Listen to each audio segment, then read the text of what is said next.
semua. Ku nantikan dirimu di depan kelasmu, menantikan kami.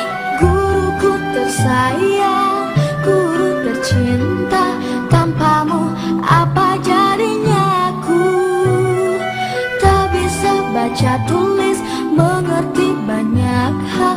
Guruku, terima kasihku. Nyatanya diriku kadang buatmu marah, namun segala maaf kau berikan.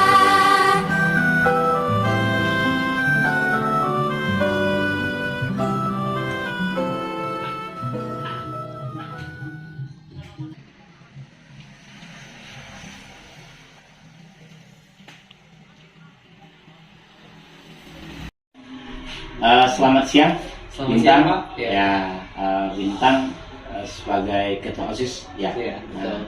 Duduk di kelas berapa sekarang, Bintang? Alhamdulillah pada saat ini saya selalu ketua OSIS duduk di kelas 12 jurusan akuntansi 1. Oh, berarti Bintang sekarang sudah di kelas 12 ya? Ya, benar, Pak. Baik. Selama proses Bintang di SMK Negeri 1 Tangerang ini, ya, selama proses Bintang di SMK Negeri 1 Tangerang ini, terus juga gambaran Bintang sebelum masuk di SMK Negeri 1 Tangerang ini, apa keinginan Bintang itu, kok bisa maunya ke SMK Negeri 1 Tangerang ini? Nah, itu pada awalnya saya itu diajukan oleh kakak saya yang merupakan alumni dari SMK Negeri 1 Tangerang ini, Pak. Sehingga, oke. Sekarang untuk pertanyaan selanjutnya, prestasi di sekolah gitu. Nah, Bintang kan sebagai seorang siswa nih, Ya. seorang pelajar di sini.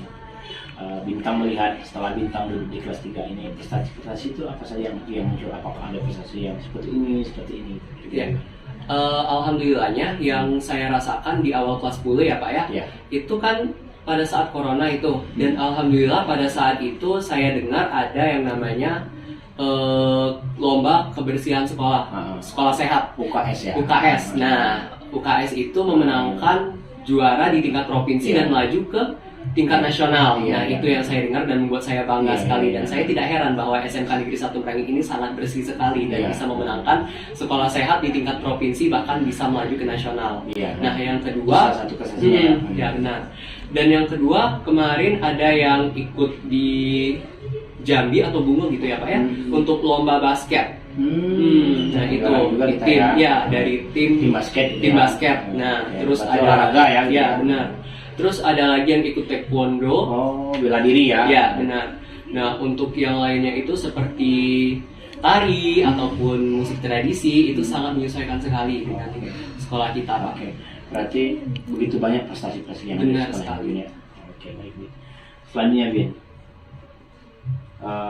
Kelebihan-kelebihan dari Bapak Ibu guru. Kau nampak apa kekurangannya, atau mungkin kelebihan yang nampak di Bintang? Ternyata guru SMK itu seperti ini gitu loh. Nah, Nampak nggak dari Bintang? Ada nggak kelebihan guru-guru SMK itu ya Pak ya, sangat ramah. Itu satu. Yang kedua itu juga nggak ada kata tidak masuk, selalu masuk. Nah, itu yang saya tampakkan, bahwa mereka konsisten dengan tugas-tugas mereka dan kewajiban mereka untuk membimbing kami dalam SMK Negeri 1 Merangin luar ini. biasa. Nah, itu yang saya rasakan. Makanya siswanya. Terus yang terakhir, kira-kira Bintang bisa melihat ini kan sekolah yang besar, untuk akreditasi sekolahnya gimana untuk di SMK 1 Merangin ini? Alhamdulillah untuk akreditasi sekolah seperti yang sudah dipajang di depan ya Pak ya, udah A ya Pak ya.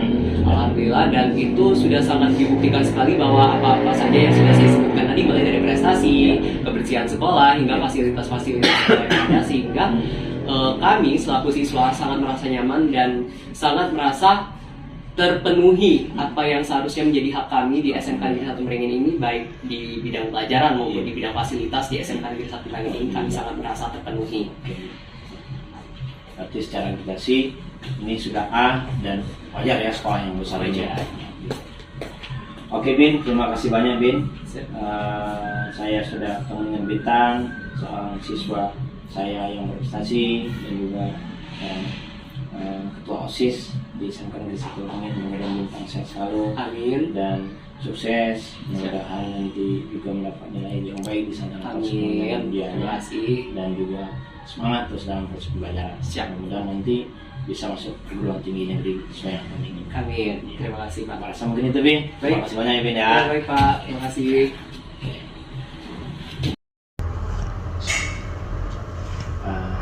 Selamat siang Bu Mimi. Selamat siang Pak Tony.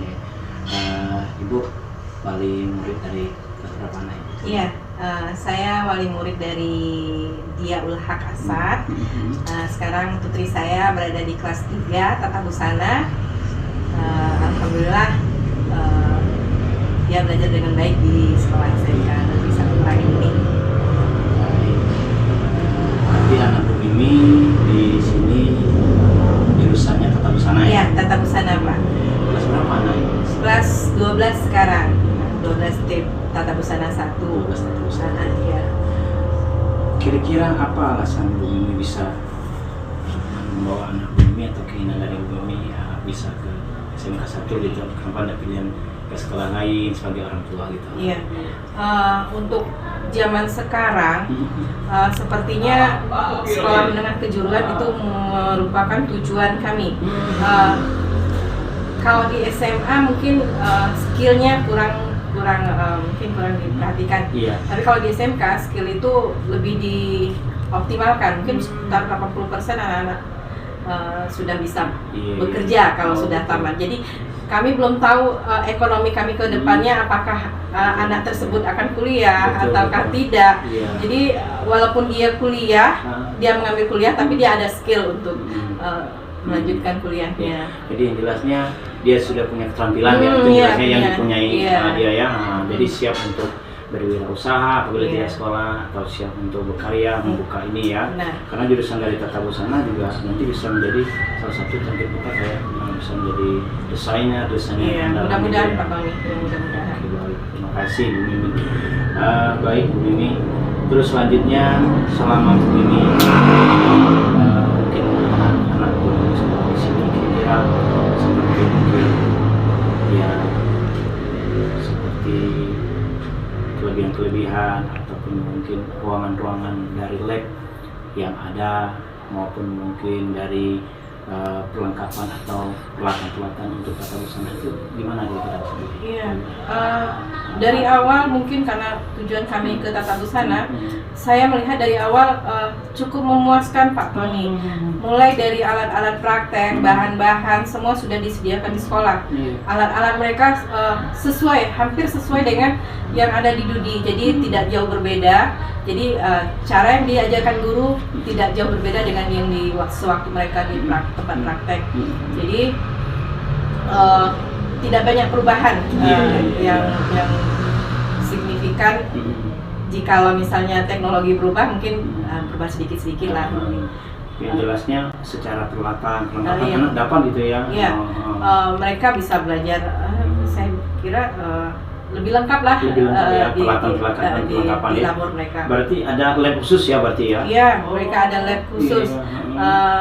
Mungkin kami terkendala dengan biaya untuk membeli peralatan dan ternyata di sekolah sudah disediakan alat-alat untuk praktek tersebut. Misalnya mesin jahit kami itu kan harganya mahal ya Pak Tony. Jadi kami sepertinya mereka di sekolah Ada sudah ya? ada Oh, disediakan. gitu. Jadi Gambaran Bu Mimi yang pernah mungkin Bu Mimi dengar sebagai wali murid itu kira-kira yang terdengar lah mungkin dan bisa mungkin melihat perkembangan yang dia bisa prestasi-prestasi yang pernah diraih kira-kira gambaran itu di bidang-bidang ya. Jadi kalau dapat kita simpulkan dari orang tua itu tidak ada keraguan lagi. Iya. Rugi apabila tidak masuk SMK negeri. Iya, Kan itu sebenarnya Iya. kan karena siap di dunia usaha dan siap di industri juga siap untuk di bangku perkuliahan atau Iya. yang masuk di Kuliah pun perguruan tidak tinggi. kuliah, iya. Gitu ya. Oke, ini luar biasa nih Bu Mimi, terima kasih banyak. Tapi sekali lagi Iya, mohon iya. maaf mengganggu waktunya. Iya, sama-sama Pak Tony. Ini ya. Selamat pagi Pepen. Pagi Pak. Alhamdulillah. Gimana kabar Pepen? Sehat? Alhamdulillah. Dari mana Pepen tadi? Kebetulan tadi dari ruang guru ada. Yang pertama proses pembelajaran yang dilakukan di sekolah ini sebagai guru kita bagaimana prosesnya? Untuk proses pembelajaran di sekolah ini saya rasa sudah bisa dibilang sangat baik, sangat baik. Kemudian kalau saya pribadi di jurusan multimedia itu biasanya tetap berkomunikasi sama teman-teman guru yang lain, terutama di multimedia, bagaimana membangun pembelajaran ini agar lebih baik. Berarti di multimedia itu komunikasi dan kolaborasi. Iya. Berarti ada teamworknya sih. Ada Pak Ipen, teamwork. ya. Oke. Terus dalam proses pembelajaran Pak Ipen, sama teman-teman kawan-kawan guru di multimedia itu bagaimana sarananya Pak Ipen? Kalau prasarana dan prasarana itu khusus di multimedia, itu kalau untuk komputer itu sudah bisa dibilang cukup. Cuman kita terkendala kepada alat untuk praktek fotografi, videografi itu masih ada kendala karena bisa dibilang alatnya mungkin satu kelas itu 30 orang, mungkin kita hanya punya 6 sampai 7 alat. Iya. Berarti alat di praktek fotografi memang. Iya, benar. Tapi secara keseluruhan keseluruhan yang lainnya sudah seperti sarana seperti lab ataupun komputer sudah ya. Alhamdulillah ya. Oke, baik. Untuk selanjutnya Pipen sesuai dengan konsep Pipen tadi mengajari atau belajar dengan teman-teman semuanya ada terus mungkin ada beberapa pertanyaan yang ingin saya ajukan Pipen. Terkait dengan sarana dan prasarana tadi khusus di jurusan multimedia ini, selain dari lab ini apa yang ada? Selain dari lab mungkin ada tempat ada studio foto atau mungkin Untuk selain di lab untuk menunjang proses belajar mengajar, kita ada studio. Biasanya studio itu kita gunakan untuk proses syuting, baik itu berita maupun pembuatan tugas siswa, misalnya menggunakan aplikasi Adobe After Effects. Jadi Adobe After Effects itu biasanya digunakan untuk menunjang anak-anak membuat efek-efek khusus pada video. berarti Pak Ipen tidak hanya di dalam lab tapi juga anak-anak yang kita ajarkan di studio. Oke, baik. Terus selanjutnya Pak Ipen, saya pernah melihat Pak Ipen sama anak-anak yang Pak Ipen ajarin. Saya lihat anak-anak mengambil foto dan video menggunakan kamera di luar gitu, di lapangan. Nah, itu apa bentuk pelajaran itu Pak? Itu kebetulan saya mengajar audio dan video editing.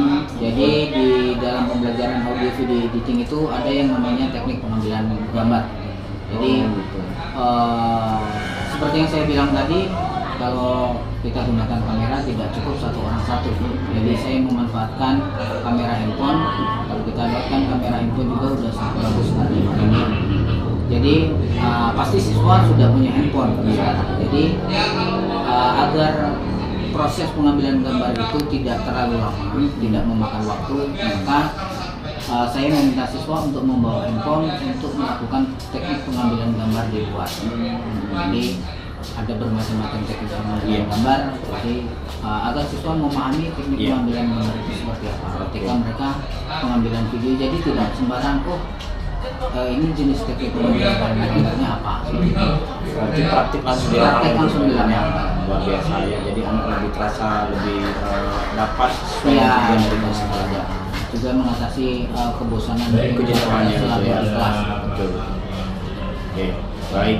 Untuk selanjutnya mengenai sarana dan prasarana baik dari gedung, ruangan, kira-kira khusus jurusan multimedia dan kemungkinan jurusan lain juga Pak Ipen sebagai guru bagaimana melihatnya? Kalau saya melihat sarana dan prasarana di sekolah ini boleh kita bilang 90% sudah sangat cukup. Baik itu di labor BB, baik itu di labor pemasaran, semuanya sudah ada labnya dan rata-rata sudah ada alat untuk mereka belajar. Jadi kalau saya rasa sarana dan prasarana itu sudah sangat baik. Berarti secara keseluruhan 90% sudah sudah penuh. Karena sekolah kita memang sekolah besar. Iya, memang sekolah besar.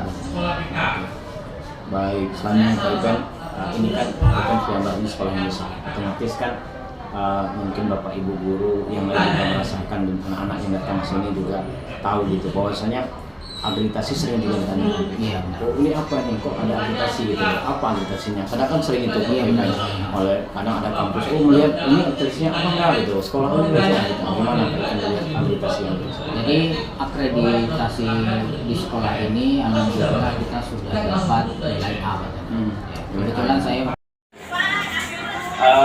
Selamat pagi Pak Najib. Selamat pagi. Gimana kabar Pak Najib? Ya.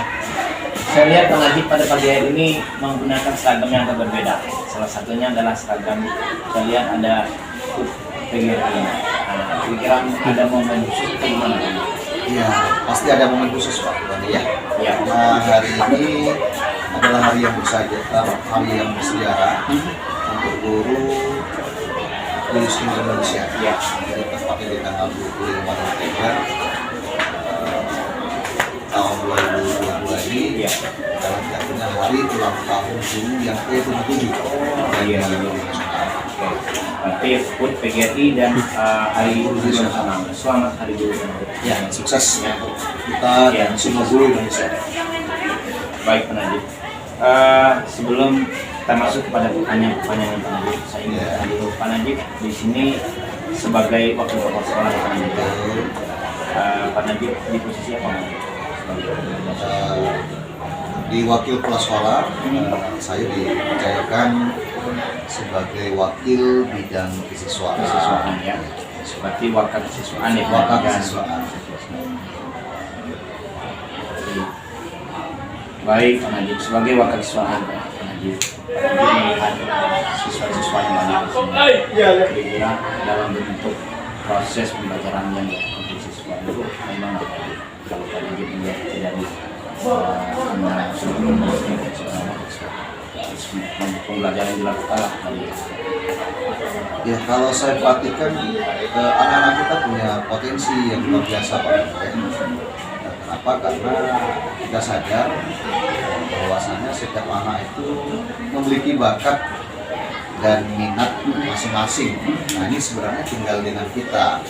Tinggal dengan kita guru harus pintar-pintar dan cerdas mencermati bakat dan skill anak-anak kita. Ya, siswa-siswa kita di SMA di kelas terakhir, ya alhamdulillah mampu ya, bersaing baik di tingkat kabupaten, provinsi maupun nasional. Iya. Berarti kalau melihat sudut pandang dari kesiswaan, Pak Najib menemukan anak-anak punya talenta yang luar biasa. Iya, betul. Minat bakat mereka banyak. Banyak sekali. Tinggal disalurkan dan diterapkan. Serta diangkat, diorbitkan anak kita. Kan itu kuncinya gitu ya. Iya. Terus selanjutnya Pak Najib mengenai proses-proses tadi sudah terus sebanyak Kata